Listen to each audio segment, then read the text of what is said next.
AICC ಅಧ್ಯಕ್ಷರು ಕೂಡ ಹಿಂದೆ ಇವಿಎಂ ಅಲ್ಲ, ಹಿಂದಿನಿಂದನೂ ಕೂಡ ಕಳೆದ 15 ವರ್ಷದಿಂದನೂ ಕೂಡ ನಾವು ಪ್ರಯತ್ನ ಮಾಡ್ತಿದೀವಿ. ಇವಿಎಂ ಬೇಡ, ತೆಗೆದ್ಬಿಡಿ. ಬೇರೆ ಬೇರೆ ದೇಶದಲ್ಲಿ, ಅಮೆರಿಕ ದೇಶದಲ್ಲೇ ಬ್ಯಾಲೆಟ್ ಪೇಪರ್ ಯೂಸ್ ಮಾಡ್ತಾರೆ, ಯುರೋಪ್ನಲ್ಲೆಲ್ಲ ಬ್ಯಾಲೆಟ್ ಪೇಪರ್ ಯೂಸ್ ಮಾಡ್ತಾರೆ. ನಾವು ಯಾಕೆ ಬೇಕು ಅಂತ ಹೇಳಿ ನಾವು ಕೂಡ ಕೇಳಿದ್ವು. ಎಐಸಿಸಿನವರು ಒಂದು ಸಮಿತಿ ಸೆಟಪ್ ಮಾಡಿದ್ರು. ಆ ಸಮಿತಿ ಚಿದಂಬರಂ ಅವರು, ಕಪಿಲ್ ಸಿಬ್ಬಲ್ ಅವರು, ರಮೇಶ್ ಜಯರಾಮ್ ಅವರು ಆ ಕಮಿಟಿಯಲ್ಲಿ ನನ್ನನ್ನು ಕೂಡ ಸದಸ್ಯನ್ ಮಾಡಿದ್ರು.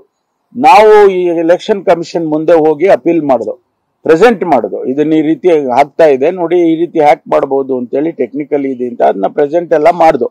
ಅವರು ದಿನ ಇಡೀ ಕೇಳ್ಕೊಂಡ್ರು ನಮ್ಮನ್ನ. ಆ ಸಮಿತಿಯವ್ರು ನಾವು ಹೋಗಿ ಏನ್ ಎಕ್ಸ್ಪ್ಲೈನ್ ಮಾಡಿದ್ವು ಅದೆಲ್ಲ ದಿನ ಇಡೀ ಕೇಳ್ಕೊಂಡ್ರು. I am talking about 10 years back. ಆಗ ರೂಲಿಂಗ್ ಕೊಡ್ತೀವಿ ನಾವು ಅಂತ ಹೇಳಿದ್ರು. ಮಾರನೇ ದಿವಸ ರೂಲಿಂಗ್ ಕೊಟ್ರು, ಇಲ್ಲ ಏನು ಮಾಡಕ್ಕಾಗಲ್ಲ, ಇವಿಎಂ ಏನು ನಾವು ತೆಗೆಯೋದಿಲ್ಲ ಅಂದ್ಬಿಟ್ರು. ಸೊ ಅದರಿಂದ ಈಗ ತೆಗೆದು ಬ್ಯಾಲೆಟ್ ಪೇಪರ್ ಮಾಡೋದಕ್ಕೆ ಏನಾಗಿದೆ, ತೊಂದರೆ ಏನಿದೆ?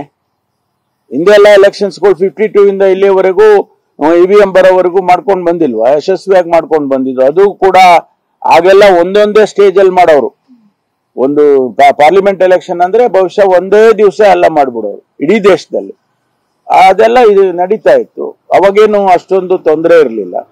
ಅದರಿಂದ ವಾಪಸ್ ಇವಿಎಂ ತೆಗೆದು ವಾಪಸ್ ಬ್ಯಾಲೆಟ್ ಪೇಪರಿಗೆ ಹೋಗೋದು ಸೂಕ್ತ ಅಂತ ನನಗೂ ಕೂಡ ಅನ್ಸುತ್ತೆ. ಯಾಕೆಂದ್ರೆ ಅನುಮಾನ ಹೋಗ್ಬಿಡುತ್ತೆ.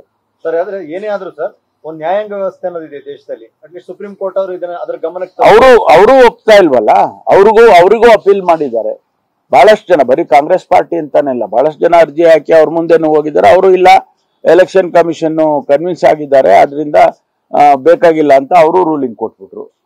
ಎಲ್ಲಿ ಹೋಗಕ್ಕಾಗುತ್ತೆ? ಯಾರು ಮತ್ತೆ ಈಗ ಇಸಿನೂ ಒಪ್ಕೊಳ್ತಾ ಇಲ್ಲ, ಸುಪ್ರೀಂ ಕೋರ್ಟು ಒಪ್ಕೊಳ್ತಾ ಇಲ್ಲ, ಮತ್ತೆ ಬಹಳ ಜನ ವಿರುದ್ಧ ಇದ್ದಾರೆ. ಆದ್ರೆ ಜನದ ಮಾತು ಯಾರು ಕೇಳ್ತಾರೆ? ಈಗ ಸಿಸ್ಟಮ್ ಅವ್ರ ಕೈನಲ್ಲಿ ಇದೆಯಲ್ಲ.